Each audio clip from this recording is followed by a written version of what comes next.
Dieu vous bénisse, frères et sœurs de l'Église du Seigneur. Un salut respectueux à toutes nos auditrices et tous nos auditeurs. Nous allons méditer sur la parole de notre Dieu et nous allons lire dans le livre de Juges, dans le chapitre numéro 20, dans un passage de l'Ancien Testament, qui nous apporte un grand enseignement sur Dieu agir avec son peuple, afin que nous apprenions la doctrine et que nous sachions conduire notre vie spirituelle. Nous planifions souvent avec les promesses de Dieu. Nous imaginons, nous prévoyons un certain temps pour la réalisation des promesses.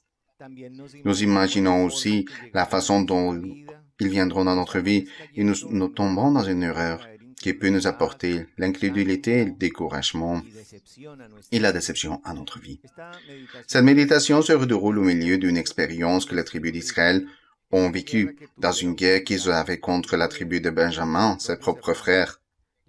Puisque certains hommes de cette tribu, la tribu Benjamin, ceux de la région de Gibéa, avaient commis des outrages entre le peuple, car ils sont venus à la maison où se trouvait le prêtre lévite, avec l'idée de le tuer, et sa concubine, ils l'ont déshonorée, ils l'ont humiliée, de telle sorte qu'elle est morte.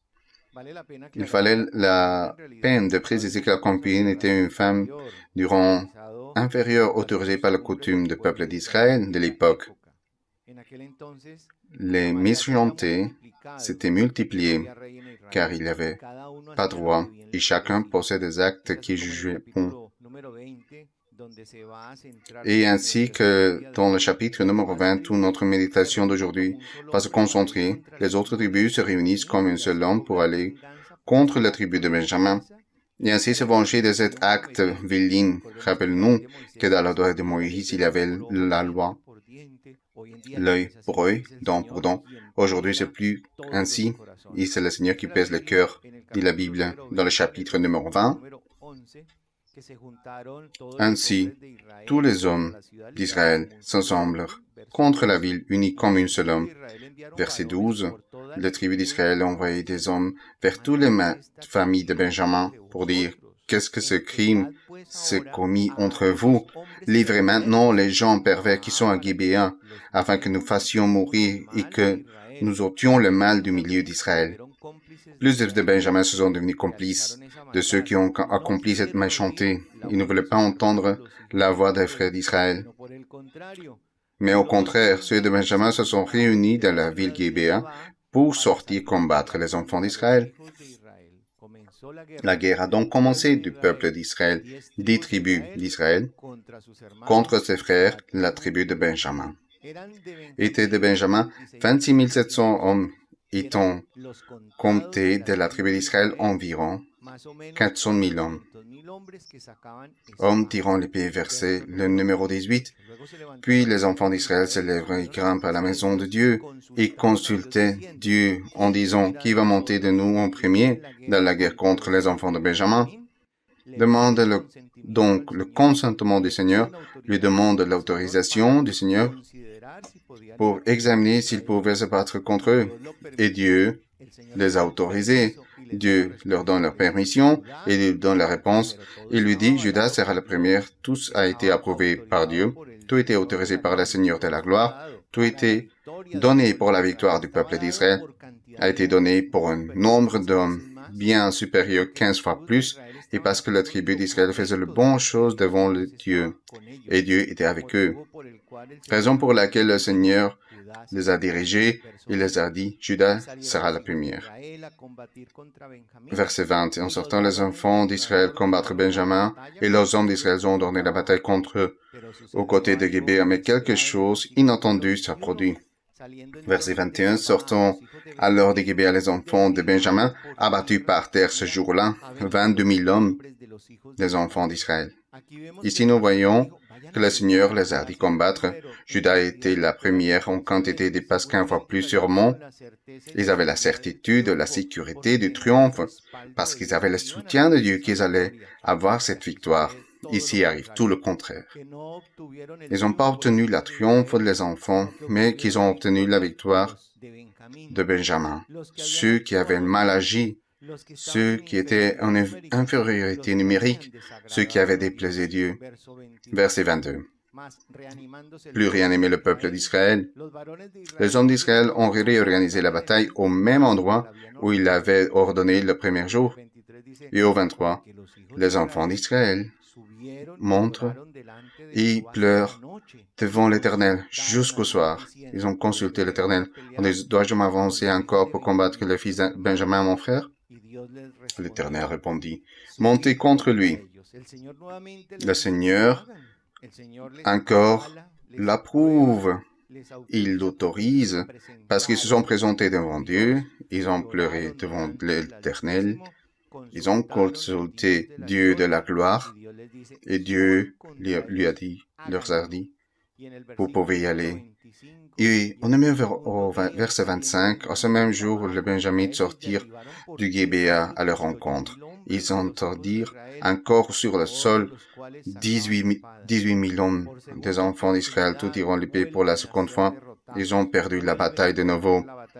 Réitère, étant en supériorité numérique, et le Seigneur l'avait approuvé, il avait le soutien du Seigneur, mais ils se sont vaincus à nouveau, pas une fois, mais 2 fois. Dieu lui-même leur avait dit d'y aller se combattre contre eux, qu'ils allaient bien faire. Et ici partit l'enseignement. Un grand enseignement pour nous tous aujourd'hui. Lorsque le Saint-Esprit nous informe, nous avertit que nous allons bien faire dans une autre affaire qui va transformer le cœur de notre chair, ou que nous allons atteindre un triomphe en certaines circonstances dans notre vie, il s'avère que tout va au contraire de ce que Dieu nous avait dit. Il arrive le moment que nous commençons à nous décourager et nous perdons la foi et nous remplissons de tristesse. Et c'est pour ça que nous devons examiner la Bible. Parce que, résumé, c'était la 2e fois. Il y avait 26 700 hommes de Benjamin contre 400 000 qui bénéficiaient de l'approbation du Seigneur, de son approbation. Seigneur, vous a dit, Judas était la première. La 2e question, Seigneur, montons contre Benjamin. Ici, le Seigneur avait voulu lui dire non, d'aller là-bas, mais le Seigneur leur a dit d'y aller, et pourtant ils se sont sortis vaincus. Alors, vos frères ou sœurs qui ont une difficulté dans votre maison, le Saint-Esprit vous dit que je vais transformer votre mari, je vais transformer votre femme, je vais me manifester, et vous arrivez à la maison, et tout d'un coup, vous trouvez les circonstances les plus défavorables que jamais. Plus de discussions, plus de conflits. Au cours le Saint-Esprit, quand il vous dit qu'il va guérir une personne d'une maladie incurable qui va surprendre la science médicale, et après le premier examen, le second examen, vous allez révéler avec certitude cette confiance que cette maladie va disparaître. Et on vous dit, au contraire, la maladie a progressé. Ou quand le Saint-Esprit vous parle dans une prophétie, il vous dit qu'il va vous donner un triomphe et une victoire dans votre travail, que vous aurez une promotion et donc une augmentation du salaire. Et vous arrivez au travail et trouve, vous, vos collègues, que vous êtes le premier de la liste des licenciements.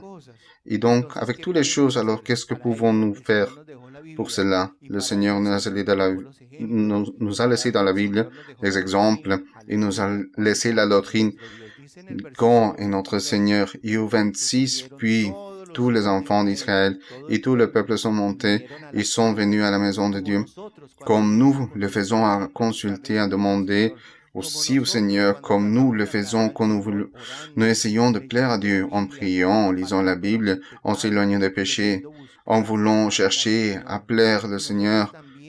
Et nous venons aussi, après que nous avons reçu une nouvelle désagréable sur notre lieu de travail, où nous voyons les choses contraires, comme le Seigneur l'avait promis. Dans notre maison, nous voyons les circonstances défavorables concernant certains domaines que nous vivons, même si le Seigneur nous parle de triomphe, de récompense, et nous pleurons, et on crie en Dieu, et nous parvenons parce que nous voyons tout le contraire, comme ils ont pleuré, dit la Bible, et assis à la présence de Dieu, ils ont jeûné ce jour-là jusqu'à la nuit en offrant des offrandes de paix. Dans le verset 27, à nouveau, l'Éternel. Les enfants d'Israël ont demandé à l'Éternel, à la fin, le verset 28, « Dois-je marcher encore pour combattre le fils de Benjamin, mon frère, ou dois-je m'abstenir? » Et c'est ce que nous arrive à plusieurs reprises, que nous observons que toutes ces circonstances qui sont arrivées nous sont données. Ils voulaient s'abstenir. Et déjà nous, souvent quand nous voyons que les choses ne sont pas données, nous voulons désister, nous voulons baisser les bras. Mais nous devons apprendre la doctrine et nous devons avoir la patience et nous devons nous résigner à toute adversité parce que c'est pas comme nous le voulons, c'est pas quand nous le voulons, mais c'est dans le temps de Dieu et à la manière de Dieu. Il nous reste, c'est continuer à espérer fermement dans le Dieu de la gloire, seulement avec la ferme confiance et la certitude que ce Seigneur nous a fait des promesses qu'il allait nous faire bien, qu'il nous allait donner des triomphes, qu'il nous allait donner des bénédictions, qu'il nous allait donner récompense, qu'il nous allait nous donner grâce, et pourtant, nous avons une mauvaise nouvelle. Donc, on donne la gloire au Seigneur, ça sera dans une autre occasion, ça sera d'une autre manière, ça sera pas comme moi je l'ai pensé, mais comme Dieu l'a déterminé, comme Dieu l'établit, ça sera dans une autre occasion. Je vais continuer, je vais vous aimer, Seigneur. Dans la santé ou dans la maladie, mon amour va te suivre et je vais te suivre à te continuer à donner le louange et suivre et bénissante. Je ne sais pas ce que le Seigneur veut avec moi. Je ne sais pas ce que le Seigneur veut m'enseigner. Je ne sais pas ce que le Seigneur veut faire, mais je ne vais pas mettre en question. Je ne vais pas murmurer. Je ne peux pas me décourager. Je ne peux pas me défligir. Je ne peux pas revenir à l'arrière. Et le Seigneur l'avait répondu dans le verset 28. À la fin de la question, les enfants d'Israël, nous allons nous battre. Nous allons revenir à une sortie contre les fils de Benjamin, nos frères, pour se combattre. Nous désistirons. Et l'Éternel dit, je vais les remettre. C'était déjà la troisième opportunité.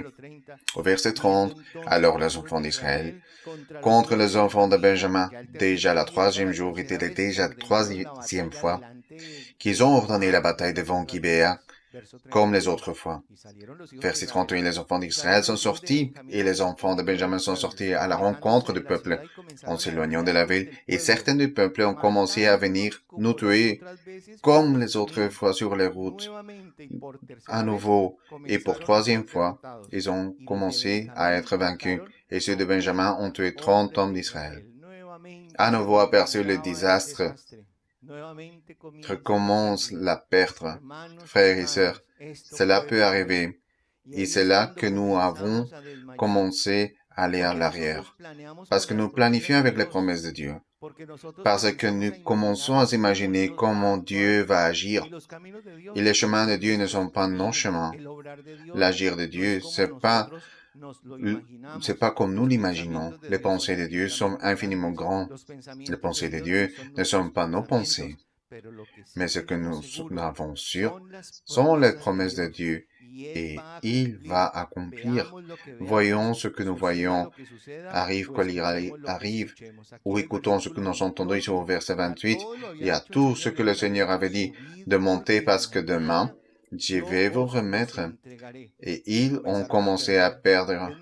Et plus, les enfants de Benjamin dans le verset 31, confiants des vaincus, sont en face de nous, comme avant, quand les gens se moquent de nous, quand les gens se moquent parce qu'il arrive des choses défavorables dans notre travail, à la maison ou avec la famille, et les gens qui viennent pas à l'église, à notre belle congrégation, ils se moquent de nous.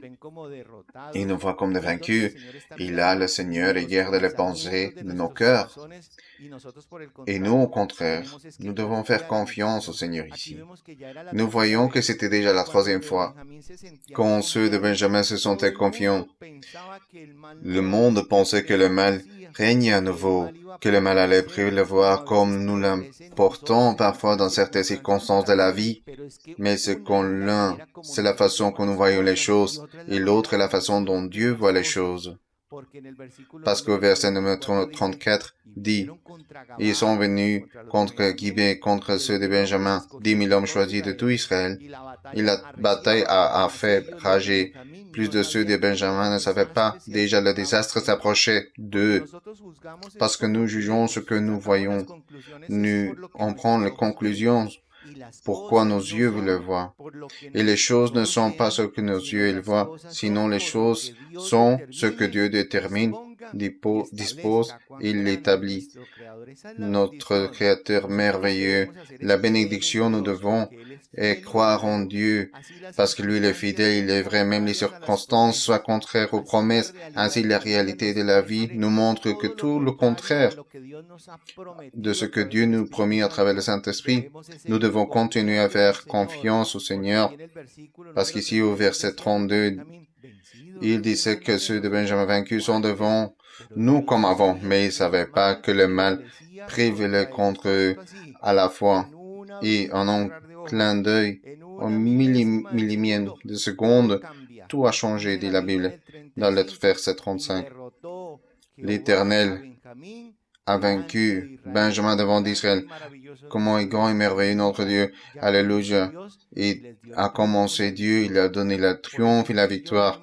C'est pourquoi vous et moi devons persister. Nous devons continuer à insister avec le Seigneur. Si nous n'avions pas eu la bénédiction de la première fois, on doit avoir la confiance. On n'a pas vu la bénédiction la deuxième fois, ce que Dieu nous a promis. J'ai la confiance en Dieu, ce que le Saint-Esprit m'avait dit, qu'il a me donné la victoire. L'espoir que Dieu va me donner le triomphe, je continue à prier. Le Seigneur, Dieu est parfait.